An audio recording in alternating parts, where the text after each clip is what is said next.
He was just a little boy, smiling, innocent, sitting in a diner with his dad, when Hate walked in wearing a man's face. The bully didn't care who was watching. He didn't care about right or wrong. He shouted at the boy, mocked him for his skin, and then he did the unthinkable. He slapped him. The diner went silent. Forks dropped. Hearts stopped. Everyone thought it was just another cruel moment in a cruel world. But what that bully didn't know was that this boy's father wasn't an ordinary man. He wasn't just quiet. He was calculating. He wasn't just patient. He was powerful.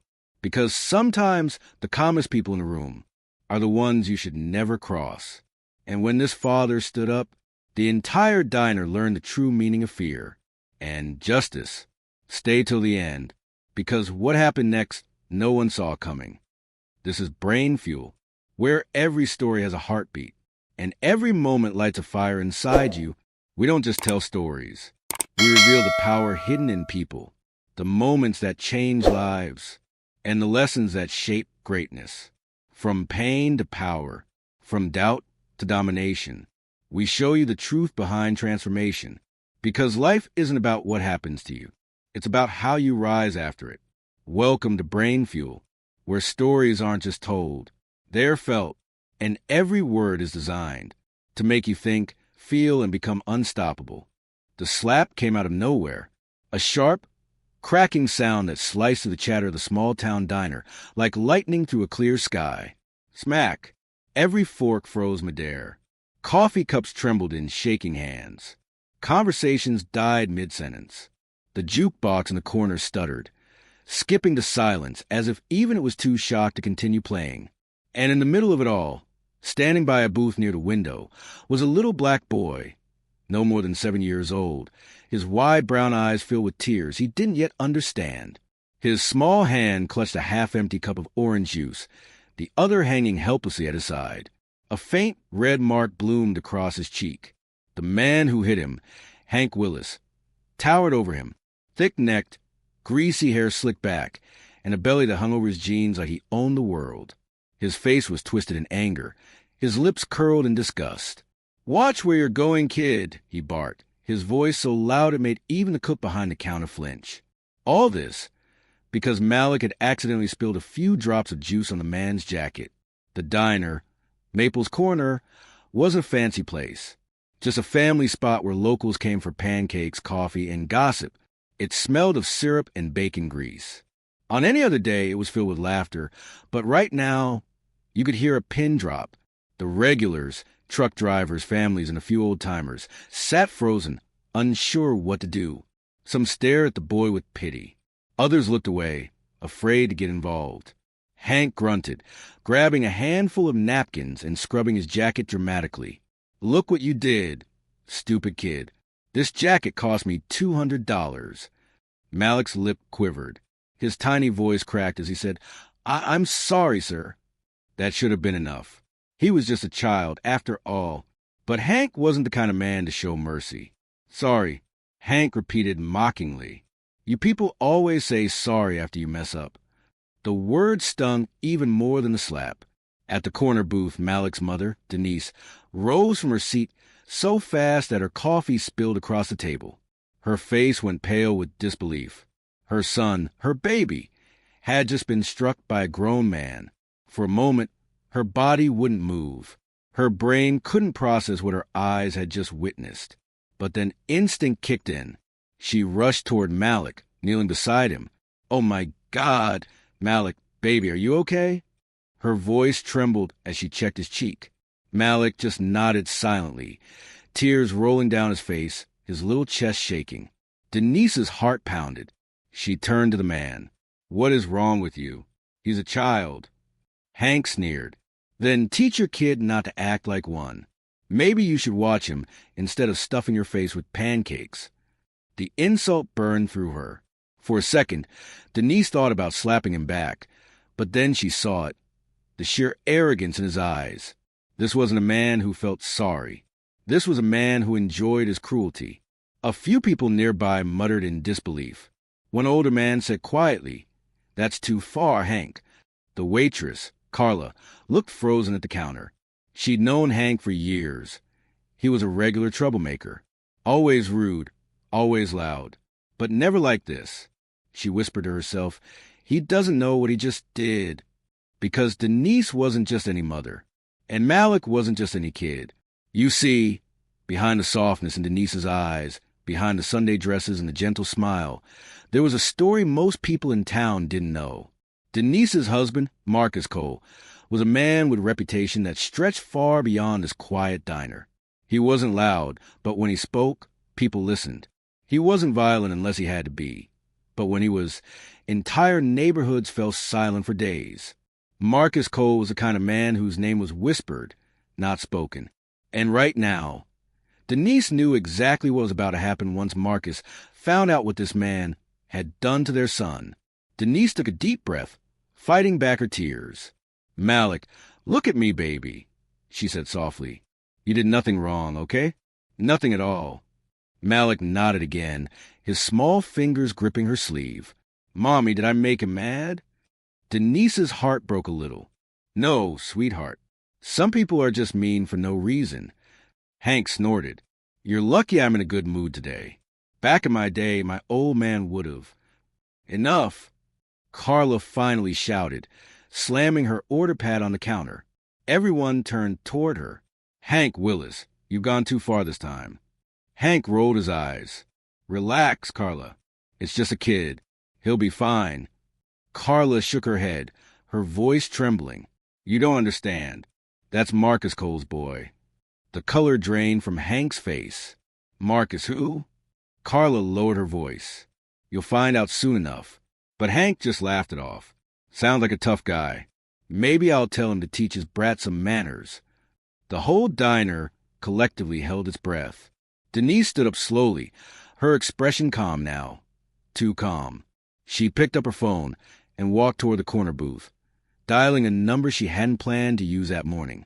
She turned her back to the room, whispering into the receiver. On the other end, a deep, controlled voice answered. Denise? Her voice shook. Marcus, a man, just hit Malik. There was silence. Not the kind of silence that comes from shock, but the kind that comes right before a storm. Where are you? Marcus asked. The Maple Diner, she whispered. His tone was ice. Don't leave. Don't say another word to him. I'll handle it. Then the line went dead. Denise turned back toward Malik, picking him up in her arms. Daddy's coming, she said softly. Everything's going to be okay. Outside, the sunlight poured through the diner windows, bright and innocent. But inside, the air was heavy. Everyone could feel something was about to happen. The kind of thing that turns into a story told for years. Hank leaned back in his seat, trying to act unfazed, but his hand shook just a little as he reached for his coffee. Carla whispered under her breath, Lord have mercy. The moment that car pulls up, this whole place is going to change. And she was right, because at that very moment, miles away, Marcus Cole was already on his way. His black Mercedes slicing through traffic, his face cold and unreadable. The man who had built an empire in the city's shadows was coming for the one who dared to hurt his son. And when Marcus arrived, Maple's Corner Diner would never be the same again. The diner was still silent, but inside Malik's small world, everything had changed. He sat quietly in the corner booth now, his little legs swinging beneath the seat. The sting on his cheek had faded to a dull throb, but his heart still raced. Every time the door opened or someone's voice rose, his body flinched. He didn't understand why that man was so angry. He didn't understand why the grown-ups were whispering instead of helping. He just wanted pancakes. Malik's eyes stared down at the plate in front of him. The syrup had turned cold, the whipped cream melting into a sticky puddle.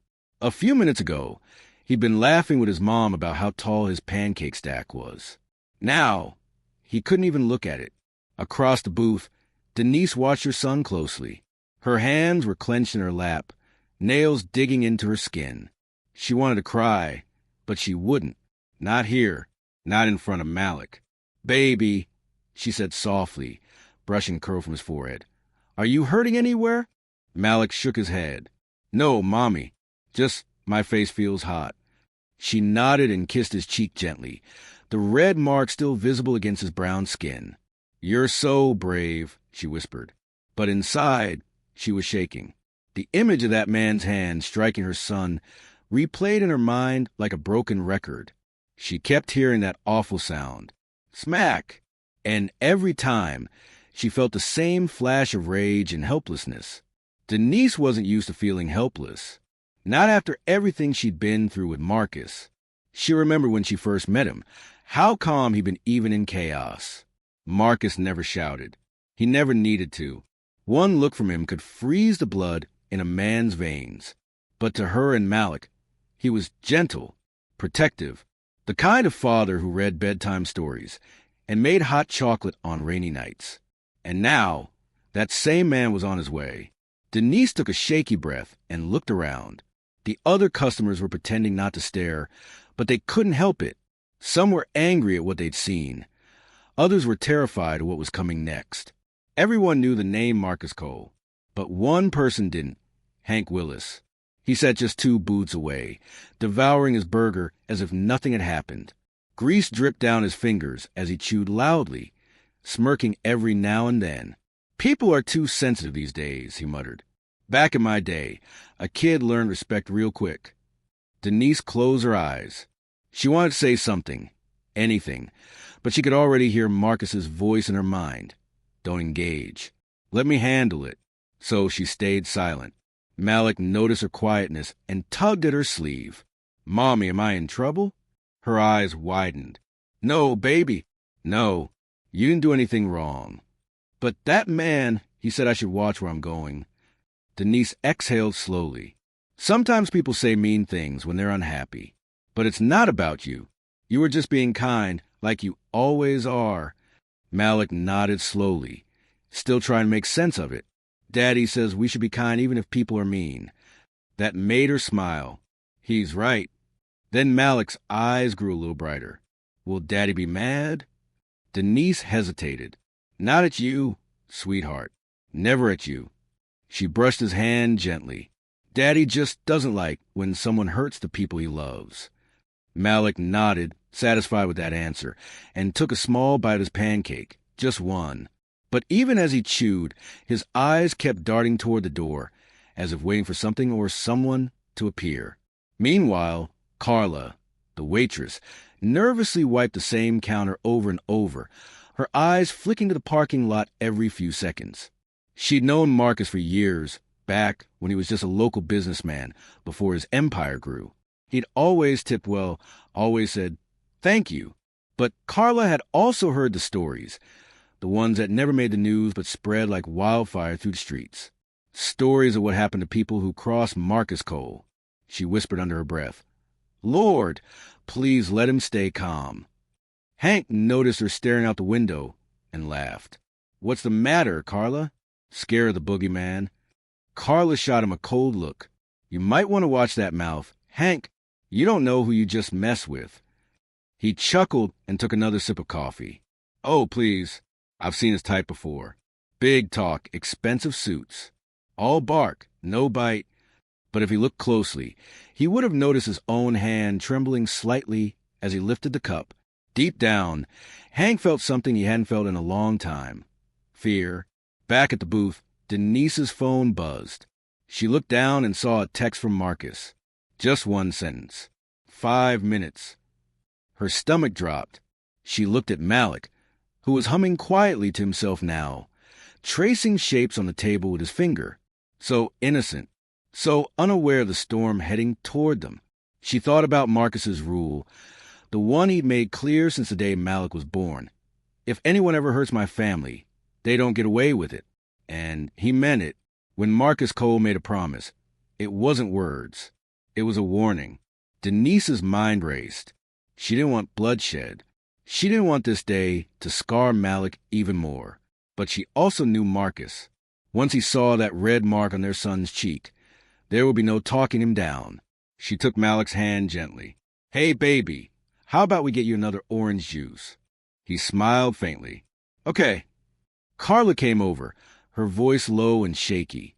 "Honey, can I get you anything else?" Denise shook her head.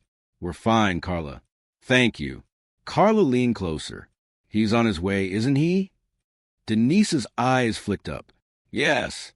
Carla nodded slowly. Then I better make sure everyone here knows to keep their mouths shut. And she did just that, walking from table to table.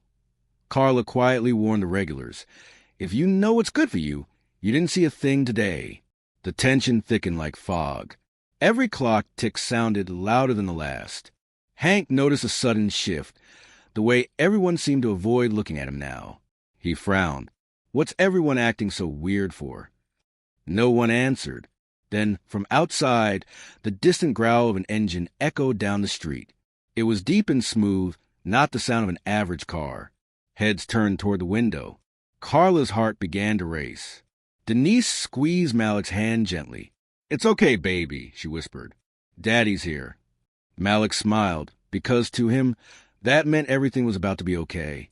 But to everyone else in that diner, those words meant the exact opposite. The diner lights flickered as a sleek black car rolled into the parking lot, the sunlight glinting off its polished surface. Two men in suits stepped out first, scanning the area. Then the rear door opened, and when the man in the tailored charcoal suit stepped out, adjusting his cufflinks with quiet precision, every conversation stopped, because everyone knew Marcus Cole had arrived. When the black car rolled to a stop in front of the Maple Diner, it wasn't just a vehicle pulling up, it was a presence, the kind that made people's stomachs tighten and their instincts whisper, stay quiet, through the big diner window. Everyone could see the reflection of the sunlight glinting off its sleek surface. The air inside grew thick. The waitress, Carla, froze mid-step with a tray in her hand. A man at the counter slowly lowered his coffee mug, his eyes fixed on the parking lot. Denise didn't need to look outside. She already knew. She could feel it, the calm before the storm.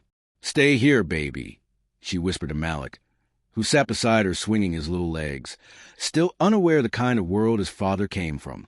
The two men in suits stepped out first. They were tall, serious, and dressed sharp, the kind of men who didn't smile unless told to. They scanned the area like hawks, their eyes sweeping over every person, every car, every possible threat.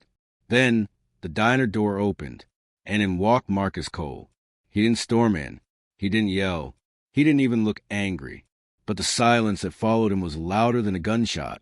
He was dressed in a charcoal gray suit that looked like it cost more than the diner's monthly rent. His black shoes gleamed against the tiled floor, and his gold watch caught the light as he adjusted his cufflinks. Everything about him was calm, too calm, but the people who knew him, or at least knew of him, understood one thing. When Marcus Cole was quiet, that's when you should be afraid. Denise rose from booth, her face pale. She met his eyes, and for a moment, the mask of composure slipped. Marcus, she whispered. He walked over to her, his movements slow and deliberate, like a lion entering a cage it already owns. You okay? He asked softly, his deep voice carrying just enough power to silence the whispers in the room. Denise nodded, but her eyes darted toward Malik. Marcus turned to his son. The sight of the little boy's red cheek made his jaw tighten ever so slightly. A small change, but enough to send a chill through the air. He crouched down and lifted Malik's chin gently with 2 fingers. Who did this? He asked quietly. Malik hesitated. A man got mad at me, Daddy. I spilled juice on him. Marcus's expression didn't change, but his eyes, cold, dark, and sharp, said everything. Did he say sorry? Malik shook his head. No, sir. Marcus stood up, his face unreadable. He turned to Denise. Where is he? Denise swallowed hard and glanced toward Hank's booth. Marcus followed her gaze. There he was, Hank Willis, suddenly not looking so tough anymore. The color drained from his face as Marcus's eyes locked on him. It felt like being caught in the headlights of a moving train. Marcus began walking toward him. Each step echoed in the diner, steady and unhurried. His men didn't move. They didn't have to. Everyone already knew who was in control. Hank tried to act casual, forcing a nervous chuckle. Hey, look, man, this is all a misunderstanding. Marcus stopped in front of his booth. A misunderstanding, he repeated slowly, like he was tasting the word. You slapped my son. Hank shifted in his seat. It was an accident. The The kid, he spilled his drink on me. I just reacted. Marcus leaned forward slightly. You reacted by putting your hand on a child. Hank's voice faltered. I didn't mean nothing by it, all right? I was just... Marcus cut him off with a calm, chilling tone. You hit my boy. You made him cry. You scared his mother. And now you want to tell me it was nothing. For a long, quiet moment, Marcus just stared at him. No shouting, no threats, just silence. And somehow, that silence was worse than any yelling could have been. Finally, Marcus turned slightly to one of his men, a tall, bald man in a black suit. Lock the doors. The man nodded once and walked to the front, turning the lock with an audible click. Everyone in the diner stiffened. Carla's heart pounded as she gripped the counter. Marcus, she whispered, please don't do anything crazy. There's kids in here. Marcus glanced away and gave a small nod. Don't worry, Carla. I'm not here to make a scene. But every person in that diner knew. When a man like Marcus says he's not here to make a scene, a lesson is about to be taught. He turned back to Hank. Stand up. Hank hesitated. W, what for? Marcus's voice didn't rise. Because I said so. Slowly, Hank got to his feet. He was shaking now, trying to hold his ground, but his eyes kept darting toward the locked door. Marcus looked him over once from head to toe, then said, You think being bigger makes you powerful? You think because a child can't fight back, you can humiliate him? Hank didn't answer. Marcus took one step closer. Power, he said, isn't about size or fear. It's about control. Discipline. And you have neither. Hank's mouth opened like he wanted to defend himself, but no words came out. Marcus leaned in slightly, his tone cold but quiet enough that only Hank could hear. You picked the wrong boy. And you're lucky I love my son more than I hate you. Because if I didn't, you wouldn't walk out of this diner today. Hank's face went pale. His knees looked weak. Marcus straightened his jacket, calm as ever, then said aloud for everyone to hear, Apologize to my son. Right now. Hank hesitated. Marcus's eyes narrowed. Say it. Hank's voice trembled. I'm sorry, kid. I didn't mean to hurt you. Malik blinked, unsure what to say, then whispered softly, It's okay. Marcus nodded once, satisfied, but deep down, everyone could tell this wasn't over. Not by a long shot. He turned to his men. Get his name, address, and employer. They obeyed immediately, pulling Hank's wallet from his pocket with practiced precision. Hey, what the hell are you doing? Hank shouted. Marcus's gaze silenced him, making sure you learn that actions have consequences. Then he looked back at Denise and Malik, his tone softening instantly. Let's go home. He placed a protective hand on his son's shoulder, guiding him toward the door. The men unlocked it, and the sound of the little diner bell jingling as they left felt almost mocking. As the black car drove away, the silence inside lingered.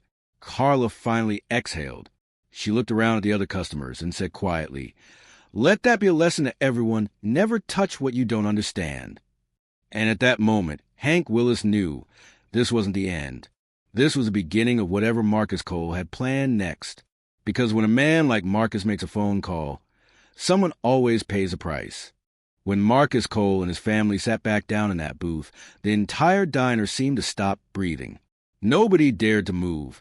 Not even the sound of utensils clinking could be heard. Every customer knew something heavy was hanging in the air. Something you couldn't see, but you could feel. Marcus wasn't yelling. He wasn't waving a gun. He wasn't threatening anyone. Yet somehow, every person in that room felt smaller in his presence. His quiet, controlled demeanor was more terrifying than any burst of rage could have been. He poured a small glass of water for his son and said in front of him, Drink, Malik, he said gently. The boy obeyed, his small hands trembling slightly. Marcus's tone with him was so calm, so fatherly, that it almost didn't fit with the tension filling the room. But that's what made Marcus different. He knew when to be gentle and when to turn cold. Across the diner, Hank Willis sat stiffly at his booth. His once cocky grin was gone. His hands rested flat on the table, trembling. The veins in his neck bulged with tension, and his face had turned the color of chalk. He kept darting glances toward the exit, but Marcus's men still stood near the door, tall, stone-faced, unblinking. They weren't blocking the way outright, but their presence said one thing clearly. No one leaves until the boss says so. Carla, the waitress, was wiping the same glass for the third time, even though it was already spotless. Her eyes flicked nervously between Marcus and Hank, silently praying nothing violent would happen. She'd seen fights before, truckers brawling over spilled beer, a couple arguing over money, but this was something else. You could feel the danger sitting in the room, like electricity before a lightning strike. Marcus leaned back slightly in his booth, calm as ever, his fingers tapping once against the table. Tap, tap, tap. Each sound echoed louder than it should have. Finally, Marcus broke the silence. "You know what I hate most?" he said softly, his eyes fixed on his glass of water. No one answered, but everyone listened. "I hate when grown men think they can prove their worth by picking on the weak. It shows me one thing, that they've never truly been tested." He looked up, his gaze sharp as a blade. A man's strength isn't in how hard he hits. It's in how well he controls himself when someone smaller challenges his pride. Hank swallowed hard. "Look, I already said I'm sorry." Marcus raised a hand, slightly, and Hank's voice immediately died. "Do you think an apology erases pain?" Marcus asked quietly. "You think saying sorry makes my son forget that a man twice his size humiliated him in front of strangers?" Hank's lips parted, but no words came out. Marcus's tone remained steady, too steady. "When you hit a child, you're not just showing anger. You're showing weakness. You're showing the world that you can't control yourself. You lose all power the moment your pride controls your hands." Carla stepped forward cautiously. "Marcus," she said gently, "please." He knows he was wrong. "You made your point." Marcus turned his eyes to her, and for the first time, he smiled. "Carla," he said softly, "you've always been kind. I appreciate that." Carla nodded nervously, gripping the counter tighter. "But kindness," Marcus continued, "shouldn't protect a man from learning consequences." The tension in the room deepened again. Marcus's men remained motionless, watching their boss with quiet respect. One of them whispered something into a small earpiece, probably confirming that no one outside was paying attention. They worked like ghosts, efficient, invisible. Hank, meanwhile, sat there trembling. His pride, the same thing that drove him to slap a child, was now crumbling in real time. He realized he was trapped, not by force, but by fear. The kind of fear that seeps into your bones when you know you crossed the wrong person. "I didn't mean it," he said again, desperate now. "It was just a mistake, I swear." Marcus tilted his head slightly, studying him. "Mistake?" he repeated. "You see, I could have believed that if you stopped after the slap, but you didn't. You insulted my wife. You made my son feel like he was less than you." He leaned forward, elbows on the table. "That wasn't a mistake. That was a choice." Hank's eyes widened. "Please, man, I've got a family." Marcus's eyes didn't blink. "So does he?" He pointed to Malik. "He's my family. And when someone disrespects my family, it's personal." Malik, innocent and unaware of the dangerous dance between his father and Hank, looked up at Marcus with trust. "Daddy, can we go home now?" Marcus turned to him and smiled gently. "Soon, son. Daddy just has to make sure people learn to be better." Denise placed a hand on Marcus's arm. "Marcus," she whispered, "please don't let him see too much." Her voice cracked slightly, a mix of fear and love. She knew Marcus's temper was different from ordinary anger. It wasn't explosive. It was surgical. When he decided someone needed a lesson, he made sure it was one they never forgot.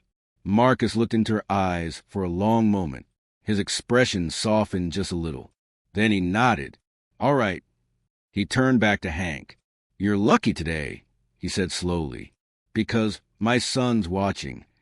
Hank looked like he might collapse from relief, but Marcus wasn't done. "You're not leaving untouched," Marcus said firmly. "You're going to pay for what you did. Not with money, with time. You'll spend every Saturday helping at the community center downtown. You'll serve food to kids like my son. You'll read to them.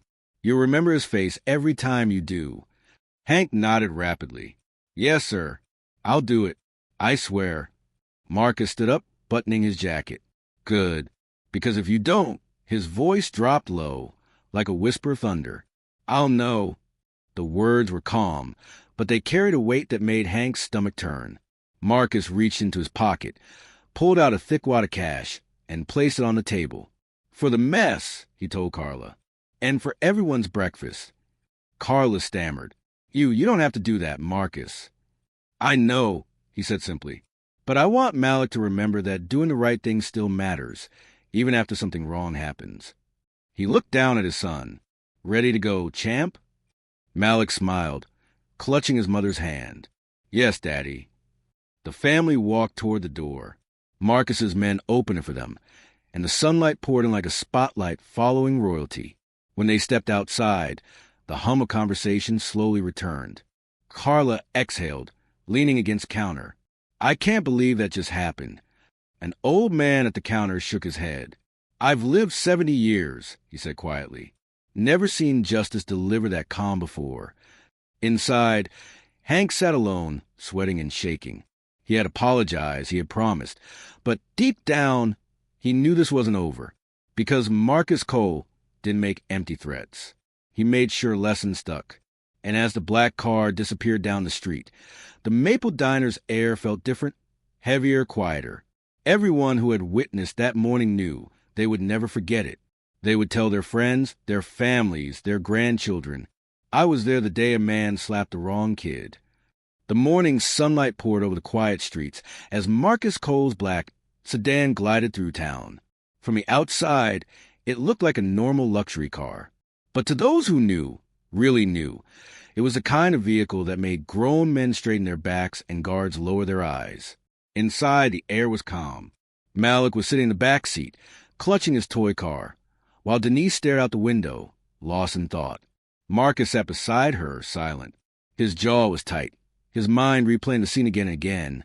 The sound of the slap, the look in Malik's eyes, the helplessness that had burned in his chest. Denise finally spoke. "Marcus, you handled it better than I expected." He turned to her, his tone low. "You thought I'd do worse?" She gave a half smile. "No, I thought you'd end him." Marcus chuckled softly, though there was no humor in it. "If Malik hadn't been there, maybe I would have." That was the truth. Years ago, Marcus Cole might have solved his problems with a snap of his fingers, one phone call, and someone would have disappeared before sunset. But fatherhood changes a man. It teaches patience, discipline, and control, the same traits that made him powerful in his world. They drove in silence for a while until Malik's small voice broke the tension.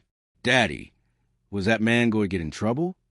Marcus looked at him through the rear-view mirror. "Yes, son, but not the kind of trouble you're thinking of." "What kind, then?" Marcus smiled gently. "The kind that makes him better." Malik nodded, satisfied, then turned his attention back to his toy. Denise rested her hand on Marcus's. "You're a good father," she said quietly. Marcus squeezed her hand back. "I try." Back at the Maple Diner, the air still felt heavy hours after the Cole family had left. The customers whispered in low voices, still replaying what they'd witnessed. Carla leaned against the counter, staring out the window as if she might see Marcus's car again. She had known Marcus for years, or at least she thought she did. He came in sometimes for coffee, always polite, always soft-spoken. No one knew much about his past. Rumors floated around, of course. Some said he used to be military. Others claimed he was connected to people with power. But no one had ever seen him lose his temper or flex his influence. Until today. Hank, still pale and shaken, sat slumped in the corner booth. His hands were clasped tightly, knuckles white. Every few minutes, he'd whispered himself, I messed up bad." Finally, Carla approached him cautiously. "You okay?" He looked up, eyes wild. "Do I look okay?" She sighed. "You brought it on yourself. Hank, you don't hit a kid. You're lucky you're still breathing." Hank's face twitched. "You think I don't know that? That guy, he's not normal, Carla. I could feel it." You ever look someone in the eyes and realize they've seen things, done things? Carla frowned. Marcus? Come on. He's always been nice to everyone. Hank leaned closer, lowering his voice. You don't get it. I've dealt with all kinds of people, truckers, drunks, tough guys, but that man, he had killers in his eyes. And those bodyguards? Military precision. Not your regular security. That was something else. Carla rolled her eyes. You're just paranoid because you got called out. But deep down, a small voice in her mind whispered that Hank might be right. That evening, in a sleek office overlooking the city skyline, Marcus sat behind a mahogany desk, going through reports. The city lights reflected off the glass walls, tall buildings glowing like a sea of stars. A man in a gray suit entered the room. Boss, he said respectfully, we handled the situation at the diner. No press, no cops, no cameras. Marcus nodded slowly. Good. The last thing I need is attention. The man hesitated. What about the guy, Hank Willis? Marcus leaned back, steepling his fingers. Let him think he's free. But make sure he follows through with what I said. I want eyes on him. Every Saturday at that community center. Yes, sir. And Marcus added, his tone sharp. If he misses even 1 week, remind him we disrespected. The man nodded once and left the room. Marcus sighed, running a hand over his face. He wasn't proud of what he used to be, but he also wasn't ashamed. He built his empire from nothing. Every deal, every risk, every scar had all led to this life. A life where no one dared to touch his family. He picked up a framed photo from his desk. Malik smiling on his 5th birthday, frosting all over his face. A small smile tugged at Marcus's lips. That photo reminded him why he'd changed. He wasn't just a boss anymore. He was a father. Meanwhile, Hank couldn't shake the fear. That night, he barely slept. Every car that passed outside his window made him flinch. Every knock on the door made his heart jump. By morning, he made a decision. He was going to the community center. When he arrived, the staff didn't know what to make of him. He looked like a man on the edge, pale, sweaty, and quiet. But he worked hard, serving food, sweeping floors, helping kids with their homework. And every time he saw a little boy laughing, he thought of Malik and that moment when he'd raise his hand like a fool. After a few weeks, something started to change. The fear didn't disappear, but guilt began to turn into understanding. He saw those kids who looked like Malik, full of life, full of dreams. He realized how cruel he'd been. One evening, while sweeping up, Hank felt someone's presence behind him. He turned and froze. Marcus stood there, dressed sharply as always, watching him quietly. Hank's throat went dry. Mr. Cole, I've been doing what you said. Every week. Haven't missed a single one. Marcus nodded once. I know. That's why I'm here. Hank looked confused. You are... Marcus stepped closer. I came to see if you learned something. Hank swallowed. Yeah, I did. I learned I was wrong. I learned what respect really means. Marcus studied him for a long moment, then finally said, Good. Keep learning. He turned to leave, but before walking away, he added quietly, You're lucky, Hank. Most people who cross me don't get a second chance. Then he left, calm, silent, leaving Hank standing there, trembling not from fear this time, but from gratitude. That night, as Marcus drove home, Malik was asleep in the back seat again, his little head resting against the window. Denise looked at Marcus and said softly, You think that man really changed? Marcus kept his eyes on the road. Maybe not, but I gave him a chance to. She smiled. You've changed too, you know. Marcus glanced at her, the faintest smile forming. Yeah, he said, but I'm still me. The city lights flashed across his face, part angel, part devil, the kind of man who walked between justice and vengeance. And as the car disappeared into the night, one truth was clear. You never touch a man's family, especially when that man is Marcus Cole. For weeks after the diner incident, life seemed to return to normal. Marcus woke early every morning, walked Malik to school, kissed Denise goodbye, and spent his days at the office overseeing his chain of logistics companies. On the surface, everything looked peaceful, but beneath that calm, something had begun to stir. It started as a whisper, a rumor sliding through the back alleys of the city like smoke. Word had spread that Marcus Cole, the man who'd once ruled the East Coast underworld with iron precision, had shown himself again. The kind of men who lived in shadows, old rivals, debtors, and enemies, started paying attention. They called him the gentleman, a name earned not for kindness, but for control. When Marcus ran the city years ago, he never raised his voice. He never left evidence. He handled betrayal with a handshake and a funeral that looked like an accident. Now that name was being spoken again, and it carried weight. It was a Thursday evening when Marcus first sensed something was off. He was driving home after a long meeting when his rearview mirror caught a reflection, a black SUV, keeping a steady distance. It didn't overtake him, didn't fall back. It just followed. Marcus didn't react right away. He simply adjusted his mirror, his eyes narrowing slightly. "Amateurs," he muttered. Instead of heading home, he took a left turn into an underground parking structure beneath one of his warehouses. The SUV followed, just as he expected. Marcus parked his car, stepped out slowly, and waited beside the driver's door. The SUV idled at the far end of the lot for a moment before two men got out. Both wore dark suits and sunglasses, the kind of uniform that screamed trouble trying to look professional. Marcus's voice was calm but edged. "You've been on me for 3 blocks. You got something to say, or are we just dancing tonight?" The taller man hesitated. "Mr. Cole." "Don't use my name." Marcus cut in. People who say it out loud tend to disappear. The shorter man spoke next. "We just came to deliver a message." He reached into his jacket slowly, carefully, and pulled out a white envelope. Marcus didn't move, didn't even blink. "Drop it on the ground." The man obeyed. The envelope hit the concrete softly. Marcus waited until they were both back in the SUV before he bent down to pick it up. Inside was a single playing card, the ace of spades. Written across it in red ink were 3 words: "We remember everything." Marcus stared at it for a long moment. Then he smiled, not because it was funny, but because it was inevitable. "So it begins," he whispered.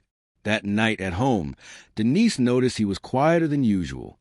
"You've been in your head all evening," she said gently, setting a glass of wine beside him. "Something wrong at work?" Marcus didn't answer immediately. He was sitting in his study, staring at the ace of spades lying on the desk. The card looked harmless, just paper and ink, but to him, it was a ghost from another life. Finally, he said, "Something's moving out there. Someone's testing me." Denise frowned. "Testing you?" "From your past." Marcus nodded. "I buried that world years ago. But you can't bury everything. Some people don't forget." She took his hand. "Whatever this is, we'll face it together." He looked at her with a soft smile. "That's why I changed, Denise. For you, for Malik. But if they come after what's mine," his eyes hardened, "I'll remind them why they used to be afraid." 2 days later, his right-hand man, Victor, walked into Marcus's office looking grim. "Boss, we've been hearing chatter. People asking about you in the South Docks. Old crew names resurfacing." Marcus leaned back in his chair. "Names?" "Rico and Salazar," Victor said. "They were small time until you shut them down years ago. They're trying to rebuild something now, calling it the Syndicate. They think you're out of the game." Marcus chuckled darkly. "Out of the game? They really think walking away made me weak?" Victor shook his head. "No, boss. They think walking away made you soft." Marcus stood up, walked to a window, and looked down at the busy streets below. "Then let's remind them who writes the rules." That night, Marcus went somewhere he hadn't been in years, a dimly lit jazz club hidden beneath an abandoned theater downtown. The bartender froze when he walked in. Everyone did. "Mr. Cole," the bartender stammered. "Relax," Marcus said, sliding a $100 bill across the counter. "Just here to talk." He sat in a corner booth where the shadows were thick and the sound of the saxophone drowned out conversations. Within minutes, Victor arrived with 2 other men. "You sure about this, boss?" Victor asked quietly. "You said you were done." Marcus nodded. "I was done, But when the past knocks, you either answer or it breaks the door down. He poured himself a drink, took a slow sip, and said, "Find Rico." Set a meeting. Neutral ground. Victor frowned. And if he refuses? Marcus's expression didn't change. Then make him an offer he can't refuse. Meanwhile, Hank Willis was back at the community center, sweeping floors when a man in a gray suit approached him. "You're Hank, right?" The man said. "Yeah." "Why?" The man smiled faintly. "You've been doing good work here." Mr. Cole noticed. Hank froze. He did." The man nodded. "He wanted me to tell you. Keep doing what you're doing, and stay out of trouble." The man turned to leave, but Hank called after him. "Wait, who are you?" The man glanced back, still smiling. "A friend of the family." And then he was gone. Hank stood there, heart pounding, realizing again that Marcus Cole's reach extended far beyond what anyone could see. That same night, in a high-rise apartment across town, Rico and Salazar sat at a poker table littered with cigars and cash. "You sure we should be stirring this up?" Salazar asked nervously. "Cole's a ghost for a reason." Rico smirked. "Ghosts fade. Men like us, we take their place. The city's moved on, and so have we." But as he flipped over his next card, his face went pale. It was the ace of spades. Someone had slipped it into the deck, without him noticing. Taped to the card was a note that read, "Welcome back to the game." Rico's hands trembled. "He knows," he whispered. Salazar looked around the room, suddenly uneasy. Then we're already dead. Back at his home, Marcus stood on his balcony, looking out over the glittering skyline. The wind tugged at his jacket, and the city lights reflected in his cold, steady eyes. He took out another card from his pocket, a matching ace of spades, and flipped it between his fingers. "I didn't want this life again," he murmured. "But if they want a war, they'll remember who the king really is." Below, the city pulsed with energy, unaware that something old, dark, and powerful had just awakened once more. And for the first time in years, the gentleman smiled. The night air was heavy, the kind of thick silence that sits on a city before something big happens. Marcus Cole stood alone in his home office, the lights dim, the curtains drawn. Outside, lightning flashed across the skyline, reflecting in the glass of his whiskey tumbler. He hadn't slept in 2 nights, not because of fear, but because of clarity. When Marcus stopped being the gentleman, he thought he could build a life untouched by the underworld. He traded blood for business, power for peace. But men like him didn't get to just retire. There were debts buried in the streets, and ghosts that never stayed down. He took a slow sip of whiskey, eyes fixed on the rain pelting the window. The storm outside felt like a reflection of the one inside him, quiet but dangerous. Just then, Victor entered the room. His face was tense. "Boss, we found Rico." Marcus set his glass down calmly. "And he's been calling meetings, recruiting, talking big. He's trying to pull old names out of hiding. Says you've gone soft, says it's time for a new king." Marcus smirked faintly, though his eyes remained cold. "A king!" He chuckled under his breath. That boy couldn't run a candy store without tripping over himself. Victor leaned forward. "He's got Salazar and the dockmen with him. That's manpower, guns, money." Marcus nodded slowly, processing every word. "And brains." Victor hesitated. "Not much of that." "Then they're already dead," Marcus said quietly. Meanwhile, at a downtown nightclub called Mirage, Rico was celebrating like he'd already won.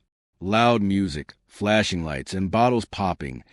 The kind of reckless display that screamed desperation more than power. Salazar leaned over the table, trying to be heard above the noise. "You shouldn't be out in the open, Rico. If Cole knows." Rico slammed his glass down. "Let him know. He's old news. We're the new blood now." Salazar shook his head. "You don't understand that man. He built the city. Half the people in this club used to work for him." Rico sneered. "Used to. He's done. He's got a wife, a kid, a desk job. He's forgotten who he was." But as he finished the sentence, the lights in the club flickered. The music cut off. Every conversation died instantly. The silence was deafening.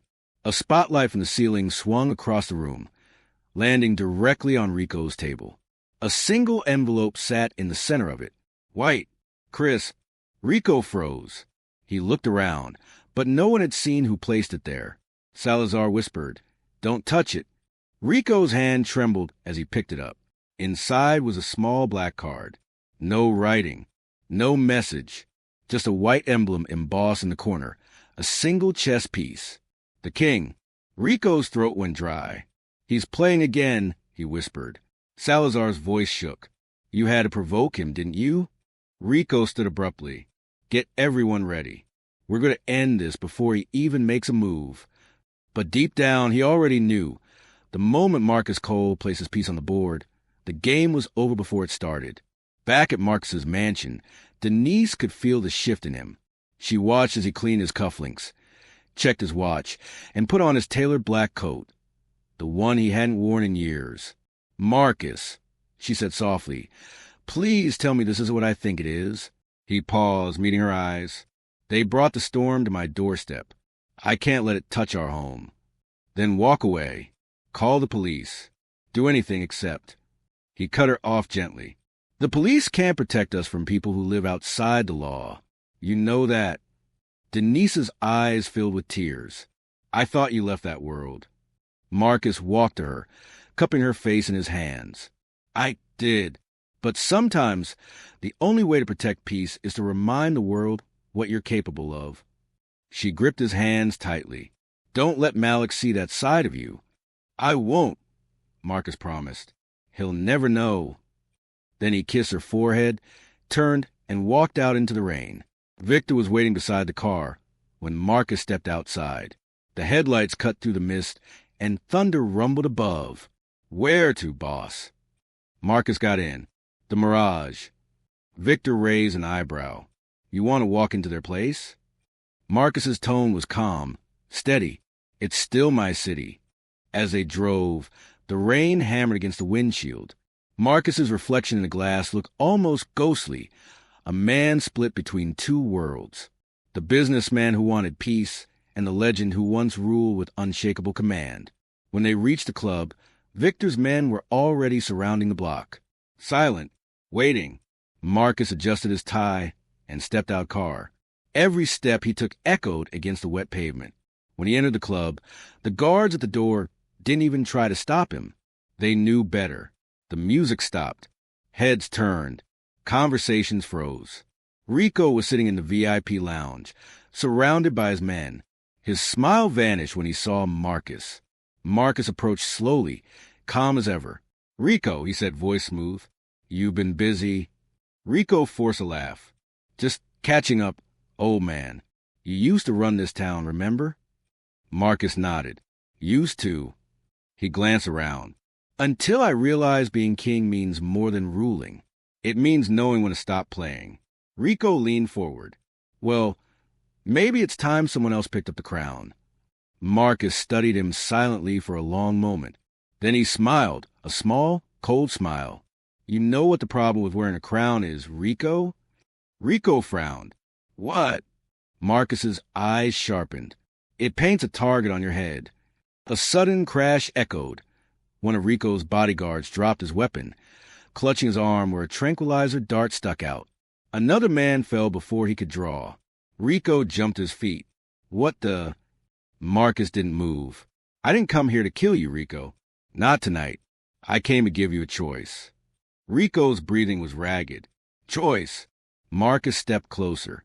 "Walk away. Leave the city. Don't come near my family. And maybe, just maybe, you live to see next week." Rico glared, trying to summon courage. "And if I don't?" Marcus leaned in close, his voice a whisper of thunder. "Then I stop being Marcus Cole and become the gentleman again." Lightning flashed through the windows, illuminating his face, calm, deadly, unstoppable. For a long moment, no one moved. Then Rico sat back down, trembling.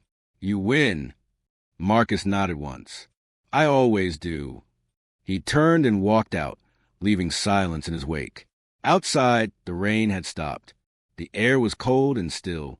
Marcus climbed into the car and said simply, "It's done." Victor glanced at him. "You think he'll stay gone?" Marcus looked out the window. "If he doesn't, the next visit won't be so polite." That night, back home, Malik was asleep. Denise sat by the window, waiting. When Marcus finally came in, drenched with calm, she didn't speak. She just looked into his eyes, searching for the man she loved beneath the legend he once was.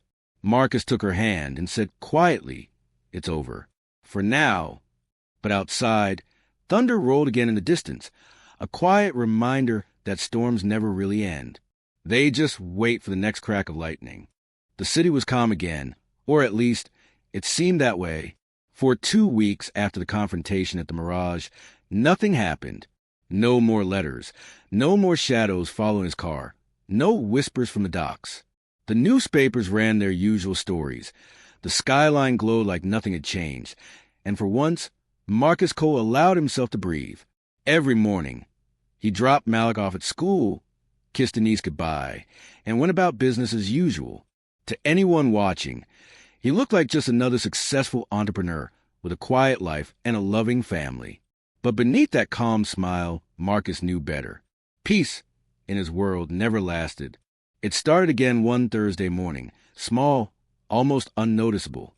Victor walked into Marcus's office, carrying a tablet and a grim expression. "Boss, you need to see this." Marcus looked up from his paperwork. "What is it?" Victor placed the tablet in front of him. The screen showed security footage, the entrance of one of Marcus's warehouses. A delivery truck pulled up, but instead of unloading goods, 3 masked men stepped out, set something under the dock, and ran. 10 seconds later, the screen shook with an explosion. Marcus's face hardened. "How many hurt?" "2 men, minor injuries," Victor replied. "But that's not the point, boss. They didn't take anything. They just wanted to make a statement." Marcus leaned back slowly, rubbing his chin. "Rico's message?" Victor nodded. "He's not done." Marcus's jaw tightened. "Then neither am I." That night, Denise noticed Marcus pacing again, something he only did when his mind was at war with itself. "You said it was over," she said softly from the kitchen doorway. He stopped pacing and looked at her. "It was, but they don't want peace. They want revenge." Denise's voice trembled slightly. "For what? You didn't even hurt them." Marcus gave a bitter smile. "To men like Rico, humiliation is worse than death, and I gave him both." She crossed her arms, frustration mixing with fear. "So what now? You go after him again? Until when, Marcus? Until one of you doesn't come back." He stepped closer, his voice steady but filled with conviction. "Until my family can walk this city without looking over their shoulder." Denise's eyes glistened. "Just promise me you'll come back." Marcus kissed her forehead gently. "Always." Meanwhile, across town, Rico wasn't hiding anymore. He was planning. In a dark warehouse filled with men and weapons, he paced like a caged animal. The ace of spades card, the one Marcus had sent him, lay on the table in front of him. Salazar watched nervously. "We should lay low, Rico. He warned you." Rico slammed his fist on the table. "Warned me? He embarrassed me. In my own club, in front of my people." Salazar sighed. "And now he's watching you.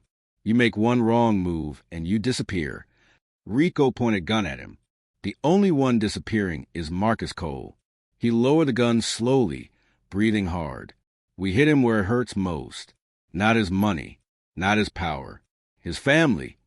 Salazar froze. "You're not serious." Rico smirked. He thinks he's untouchable. "But even kings bleed when you go after their heart." Salazar hesitated. "You go after his family, Rico, and there's no going back. He'll burn this city to the ground." Rico's grin widened.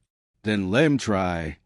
The next afternoon was normal for Malik, or at least it started that way. He was sitting in class, doodling cars in his notebook, when a man in a maintenance uniform appeared at the door. "Excuse me," the man said to the teacher. "Malik Cole's mom asked me to pick him up early. Family emergency." The teacher looked uncertain. "I wasn't told." The man handed her a forged document. It had Denise's signature. It looked official enough. All right, she said. Be safe, Malik. Malik packed his things and followed the man quietly. But outside, instead of his mother's car, there was a black van waiting. When the man opened the door, Malik froze. That's not. He didn't finish the sentence. A hand grabbed him, pulling him inside. The door slammed shut, and the van sped off. At that exact moment, Marcus was in a boardroom meeting when his phone buzzed. He glanced down, an unknown number. He ignored it. It rang again, and again. Finally, he excused himself, stepped into the hall, and answered. Who is this? A familiar voice crackled through the line.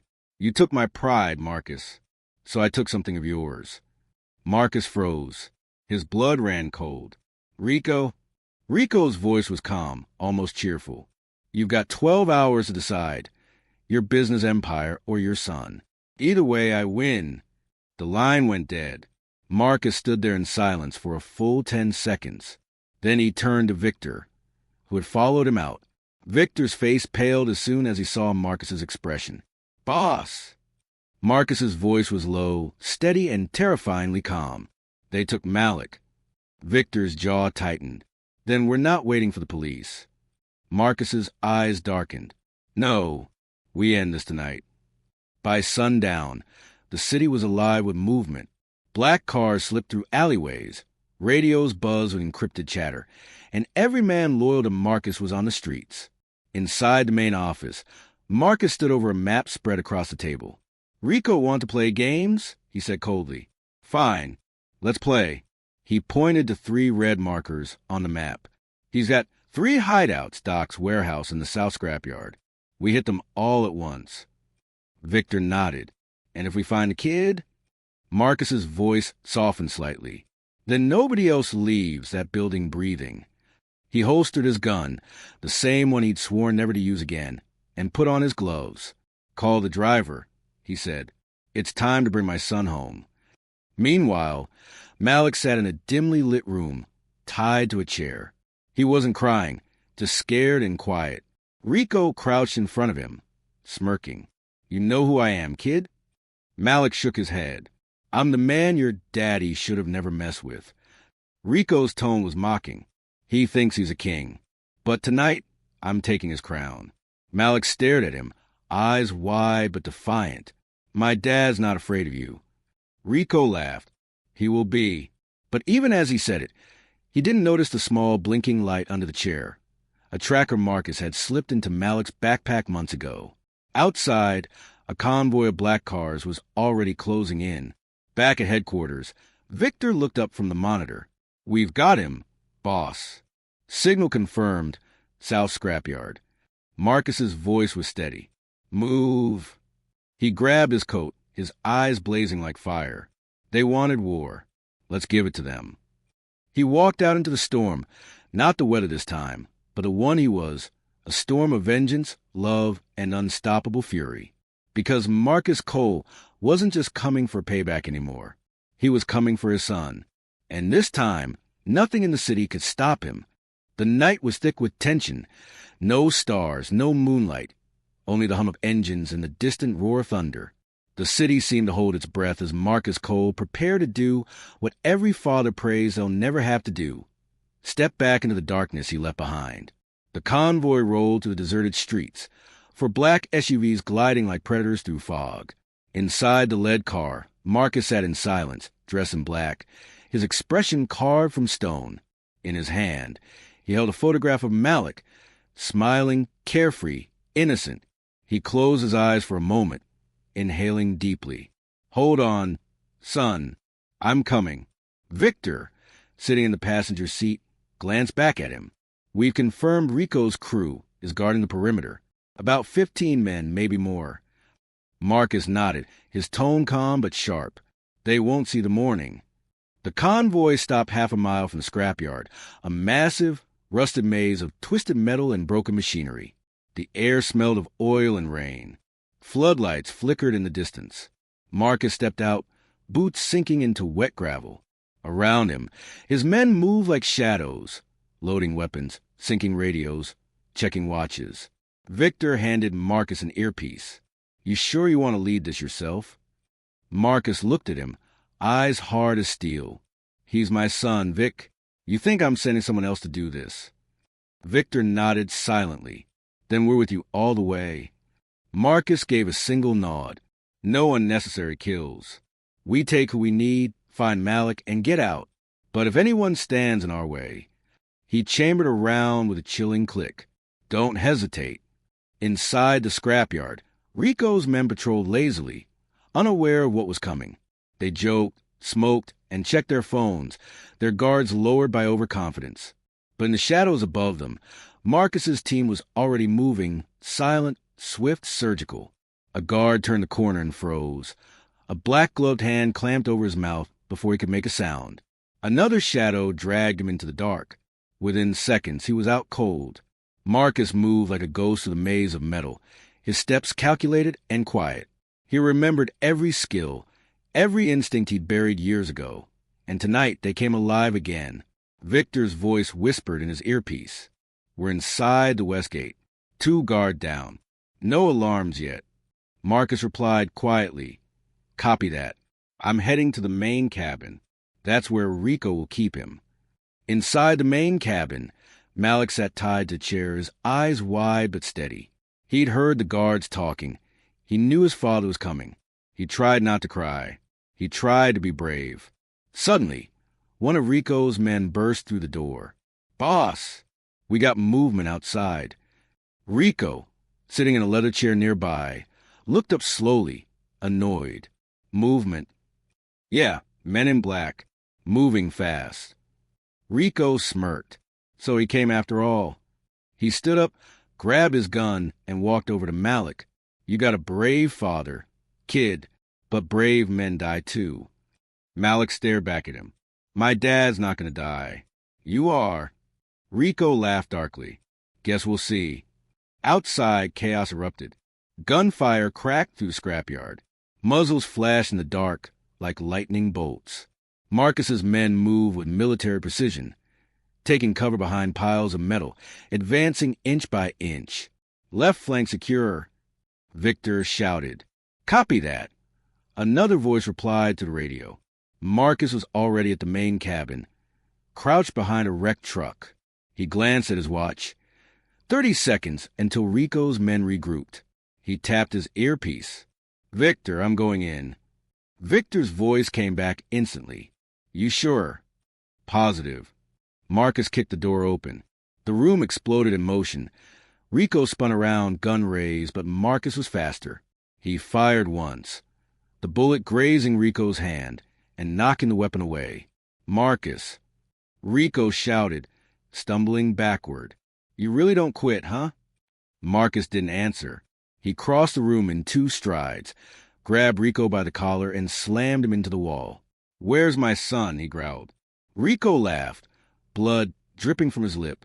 "You think I'm going to tell you that?" Marcus's voice turned low and deadly. "I don't think, Rico. I know." He twisted Rico's wrist sharply. A sickening crack filled the air. Rico screamed, dropping to his knees. "Storage room," he gasped. "Back left, behind the oil drums." Marcus released him and sprinted across the cabin. He kicked open the storage door and froze. There he was, Malik, small, shaking, but alive. "Dad!" Marcus rushed forward, cutting the ropes and pulling him into a tight hug. For a moment, the world stopped. No gunfire, no enemies, just a father holding his son. "You okay, buddy?" Malik nodded quickly. "I knew you'd come." Marcus smiled faintly. "Always." But the reunion didn't last. A gunshot rang out, the bullet missing Marcus by inches. He turned, pulling Malik behind cover. Rico stood in the doorway, clutching his broken wrist and aiming with his other hand. "You don't walk out of here, Cole," he shouted. "Not with him." Marcus set Malik down behind a stack of crates. "Stay here. Don't move." Then he stood, calm and unshaken. Rico fired again. The shot slammed into a metal beam beside Marcus. Sparks flew. Marcus moved fast, rolling to the side and returning fire. 1 shot. 2. 3. The last bullet hit home. Rico stumbled back, clutching his chest. His gun clattered to the floor. He looked up at Marcus, blood staining his shirt. "You think you won, huh?" he spat. "You can't escape who you are." Marcus stepped closer, his voice like thunder. "You're right." He aimed one last time. "But I can protect what I love." The gun went off. Rico dropped, motionless. Outside, Victor burst through the door with 2 men. "Boss!" "You got him." Marcus nodded. "It's done." He turned to Malik. "You ready to go home, champ?" Malik smiled, tears streaming down his face. "Yeah." Victor grinned. "Let's move before the cops get curious." They made their way out of the scrapyard just as sirens wailed in the distance. The sky cracked open again, rain pouring down like the heavens were washing the blood from the city. Marcus carried Malik through the storm, shielding him with his coat. For the first time in hours, he could breathe. They reached the car and Malik whispered, "Dad, you're bleeding." Marcus looked down, a graze on his arm. He smiled. "Just a scratch." Malik hugged him tightly. "You're still my hero." Marcus smiled faintly, staring out at the flashing lights in the distance. "No, son, I'm just your dad. And that's enough." As the car drove away, the scrapyard faded behind them. A battlefield left the rain and the sirens. Marcus Cole had gone to war for his son and won. But as the thunder rolled once more, one truth echoed in his mind. In the world he came from, peace was never permanent. It just waited for the next storm. The rain had stopped by the time Marcus Cole reached home. The city was still dripping, the streets glistening beneath streetlights. Everything was quiet, eerily quiet, as if the world itself knew what it had just done. He carried Malik in his arms through the front door. Denise ran forward, her eyes wide with relief and tears. "Malik," she cried, pulling her son into her embrace. The boy held her tight, burying his face in her shoulder. Marcus stood there, drenched in rain and blood, watching them. The family he nearly lost. His heart ached, not from the wound on his arm, but from the realization that he had become the very man he swore to leave behind. Denise looked at him, trembling. "Marcus, what happened?" He took a slow breath. "It's over." But she knew better. The look in his eyes told her everything. He had gone back into the darkness. And even though he came home alive, something in him had stayed behind. Later that night, after Malik had fallen asleep clutching his favorite toy, Marcus stood outside on the porch. The sky had cleared, and the city lights shimmered in the distance. Victor joined him silently, a glass of bourbon in hand. "You did what you had to do," Victor said, his voice low. Marcus nodded. "I did what any father would." Victor took a sip, then said quietly, "The streets are whispering again. Word spreading fast. Rico's gone. The gentleman's back." Marcus exhaled slowly. That name should have died years ago. Victor gave him a sideways glance. "Names like that don't die, boss. They just sleep." Marcus chuckled darkly. "Then maybe it's time I buried myself." He looked out at the skyline, his jaw tight. "I've spilled enough blood to fill this city's rivers. But for what? Power? Fear? Respect?" He shook his head. "None of it matters when you're staring at your son's empty bed." Victor didn't speak. He knew there was nothing to say. The next morning, Marcus sat at the kitchen table, holding a cup of coffee he hadn't touched. Malik walked in quietly, his eyes still tired from everything that happened. "Dad." Marcus looked up and forced a small smile. "Hey, champ." Malik hesitated. "Are the bad guys gone?" Marcus nodded. "They are. Will they come back?" Marcus paused. "No, not if I can help it." Malik sat beside him, staring at the table. "Mom said you used to be dangerous." Marcus's chest tightened. "She's right." Malik looked up, confusion in his eyes. "Why?" Marcus sighed. "Because I thought being feared meant being strong. But I was wrong." He placed a hand on his son's shoulder. "Being strong means protecting the people you love, not hurting others to prove a point." Malik nodded slowly, absorbing every word. "I want to be strong like you, Dad, but the good kind." Marcus smiled faintly. "That's the only kind worth being."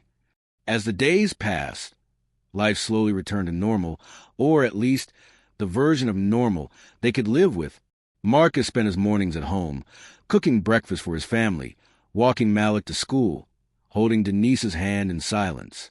But every night, when the city went quiet, he felt it, the pull of the underworld calling him back. Old contacts started reaching out again. Some wanted alliances, some wanted revenge, and some wanted protection.